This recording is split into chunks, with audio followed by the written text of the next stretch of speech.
Hello Philippines and hello world.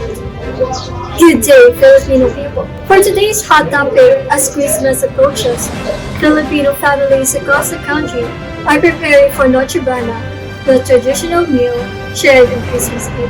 This year, however, rising inflation has raised questions about whether a 500 peso budget is still enough to prepare even a simple holiday meal.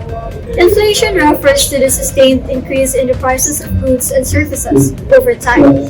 When prices rise, the purchasing power of many declines. In the Philippines, inflation has been driven largely by higher food prices, fuel costs, and increased transportation and production expenses. Because food items make up the core of Noche Buena preparations, the effects of inflation are especially evident during the holiday season. For a closer look at the current food prices and how they affect Noche Buena preparations, we now go to Rian, who is on the field. Rian, what's the situation on the ground? Thank you so much, Ms. Alia Ahmad. According to the Department of Trade and Industry, where the 500 peso budget is enough for a Filipino traditional Noche Buena meal, where a basic Noche Buena commonly includes rice, chicken or meat, pasta, bread, fruits, and simple desserts. Based on current prices in public markets and supermarkets, the combined cost of these items has increased compared to previous years. Rice prices have risen due to higher production costs and supply-related factors, where meat and poultry prices have also increased, influenced by higher feed prices, fuel expenses, and distribution costs.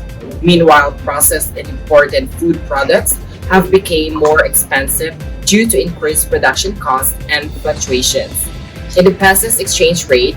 As a result, a 500 peso budget now purchases fewer items than before. In many cases, it is no longer sufficient to complete a traditional Noche Buena meal even when households opt for smaller portions or lower priced alternatives. And that's all. Back to you, Ms. Alia Ahmad. Thank you, Rian. The impact of rising prices extends beyond the market stalls and into the daily lives of Filipino households. For the broader implications of this issue in families and consumers, we now go to JM. JM, what's the latest update in your area?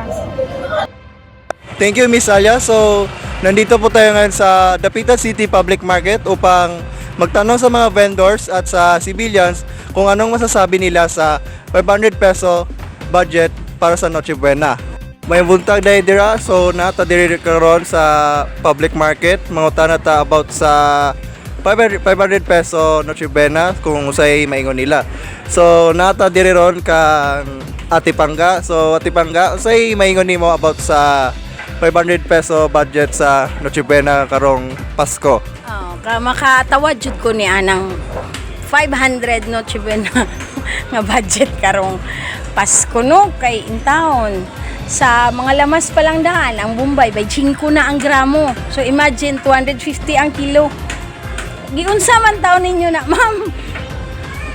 Pag-suggest sa mua bilang mga mamumugon, mga mamamayan ng Pilipino, 500 dili insakto, dili enough. Bisan ka mo mismo sa inyong kaugalingon. Ang 500 is good for 1 meal lang na ninyo. Mura ginay akong ika-istorya. So, thank you po, Ate Pangga. So, mauto. So, Sir Mark, ano pong masasabi nyo about sa 500 peso budget para sa Noche Buena? That remark is highly insensitive, especially coming from the DTI Secretary herself. Saan planeta ba siya galing? Hindi ba niya alam yung inflation rate ng bansa, yung mataas na unemployment rate? So talagang sobrang insensitive yun. We all know that Noche Buena is a feast, part of celebrating the Christmas, the birth of Jesus Christ. So yung meal na kakainin mo para sa Noche Buena ay dapat may dignidad. So ang 500 pesos talagang walang dignidad yan. Hindi pa nga kasya yan ang pangbili ng chichirya eh. 'Di ba? So alangan naman yung pamilya mo, kakain na lang ng chichirya sa Noche Buena mo. So yun, yung remark na yun ay nagre-reflect ng kanyang incompetence at incompetence ng buong administrasyon in general. Thank you, JM. That was a report on how inflation continues to affect household spending, especially during the holiday season.